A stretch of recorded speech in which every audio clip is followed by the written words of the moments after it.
Bem-vindos ao Briefing de amanhã. Nós analisamos o que aconteceu hoje para você entender o que vem por aí.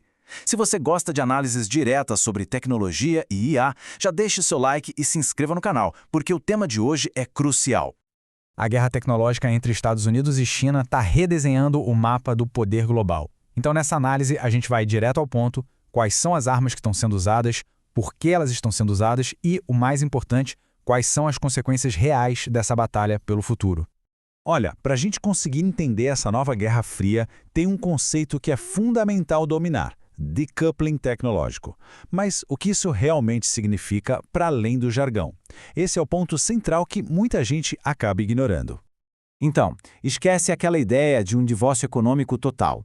O decoupling, na verdade, é uma estratégia cirúrgica.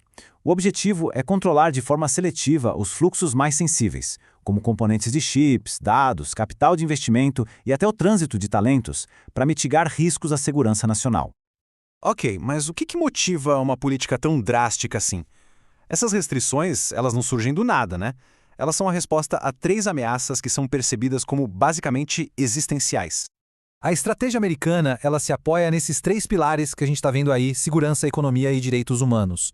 Cada um deles representa uma frente de batalha diferente nessa guerra e juntos eles justificam todo o arsenal de restrições que vem sendo montado. O primeiro pilar, e talvez o mais urgente de todos, é a segurança nacional. E a preocupação aqui não é só teórica, não.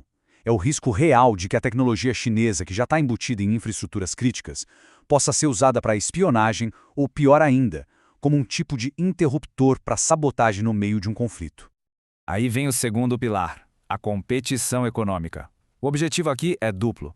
Por um lado, combater o que os Estados Unidos consideram práticas comerciais desleais, que eles acreditam ter minado a sua base industrial.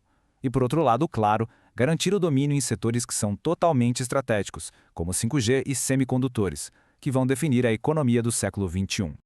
E por fim, o terceiro pilar. Aqui, a tecnologia vira uma arma de pressão moral. As restrições buscam punir diretamente as empresas chinesas que desenvolvem e exportam tecnologia de vigilância, fazendo uma conexão direta entre o hardware e o software e a repressão de direitos humanos. Bom, com as motivações bem claras, vamos dar uma olhada no arsenal regulatório. É importante entender que não são ações isoladas, é um conjunto bem coordenado de ferramentas para executar essa estratégia. O arsenal americano opera basicamente em 3 frentes, como dá para ver nesse fluxo. Primeiro, o controle sobre o dinheiro, os investimentos, para bloquear a compra de tecnologia. Segundo, as listas restritivas, para cortar o fornecimento de componentes. E terceiro, o controle de vistos, para conter a transferência de conhecimento. A primeira linha de defesa é o CFIUs. Pensa nele como um porteiro superpoderoso, com poder de veto sobre qualquer investimento estrangeiro que toque em tecnologia crítica ou em dados sensíveis de americanos. Na prática, ele se tornou uma barreira quase intransponível para aquisições chinesas em setores estratégicos. E isso não é só teoria, né? A gente vê na prática. Foi o Cefius que forçou a venda do Grindr, por exemplo, pelo risco de chantagem com dados de localização e orientação sexual. E foi ele também que ordenou a venda do TikTok por preocupações de que o algoritmo e os dados de milhões de usuários pudessem ser manipulados. A lógica é sempre a mesma: dados são uma questão de segurança nacional. A segunda arma é a chamada Entity List.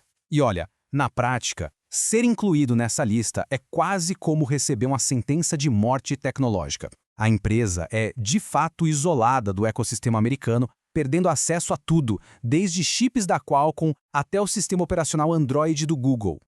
E os alvos, claro, não são escolhidos ao acaso. A lista mirou direto nas joias da coroa da tecnologia chinesa: a Huawei, para frear o avanço dela no 5G, a DJI, que é líder mundial de drones por seu suposto uso em vigilância, e também empresas de supercomputação para tentar retardar o desenvolvimento militar chinês. Cada alvo é um golpe estratégico. E, finalmente, a guerra se estende ao capital humano. As restrições de visto têm como alvo principal frear a chamada fusão militar-civil da China. A ideia é impedir que estudantes e pesquisadores ligados a instituições militares usem as universidades americanas para absorver conhecimento em áreas supersensíveis como inteligência artificial e computação quântica. Só que, como a gente sabe, toda ação tem uma reação. E o uso de todo esse arsenal tem efeitos colaterais bem significativos, inclusive para os próprios Estados Unidos. E é aqui que mora o grande paradoxo da história. As mesmas barreiras que são criadas para proteger podem acabar se tornando uma bomba relógio. Elas correm o risco de sufocar a inovação dentro de casa, de afastar talentos globais que agora olham para os EOS com desconfiança e, talvez o mais perigoso de tudo, de acender o pavio de uma retaliação econômica em espiral.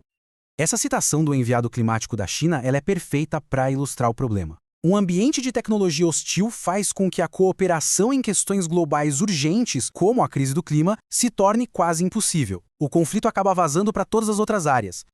E essa dinâmica, sabe, de olho por olho, dente por dente, acaba criando uma espiral bem perigosa. Os Estados Unidos miram no TikTok por segurança de dados, a China responde pressionando a Didi a sair da Bolsa de Nova York usando exatamente a mesma justificativa. Cada ação gera uma reação que só aprofunda essa fratura tecnológica. Falando em tirar projetos do papel, se você se inspira nessas inovações e quer criar seu próprio portfólio de tecnologia, estudar na maior escola de Python e IA do Brasil é o que você precisa. Por isso, recomendamos a Azimovec Academy. Aprenda a criar sistemas com inteligência artificial, dashboards, web apps, realizar análise de dados, automações de sistemas e muito mais. É só acessar o link aqui na descrição ou apontar para o QR Code que está na tela. Bom, e tudo isso nos leva a pensar no futuro dessa competição. Porque a análise sugere que uma estratégia que é puramente defensiva, de só restringir, é insuficiente e, no longo prazo, acaba sendo autodestrutiva.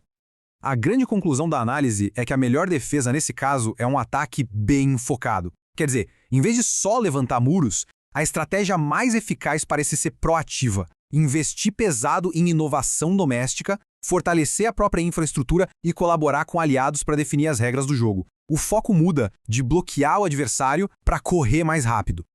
E, no fim das contas, a gente fica com a pergunta que pode definir o nosso século. O que estamos assistindo é um xadrez estratégico totalmente calculado ou é o começo de uma fratura tecnológica global que não tem mais volta? A resposta para isso terá consequências para todos nós. Obrigado por assistir ao briefing. Se esse vídeo te ajudou, não se esqueça de deixar o like e se inscrever para não perder a análise de amanhã. Até a próxima!